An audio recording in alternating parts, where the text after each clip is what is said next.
You are looking at Julian's pronunciation guide, where we look at how to pronounce better some of the most mispronounced words in the world, like this other curious word. But how do you say what you're looking for today?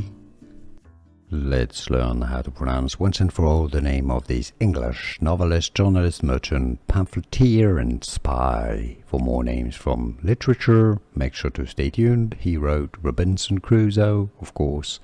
Daniel, yes, I know, it's not Daniel, yes, not entirely sure.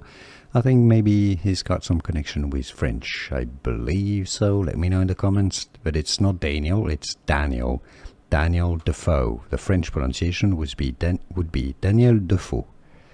This is why it's pronounced Daniel Defoe.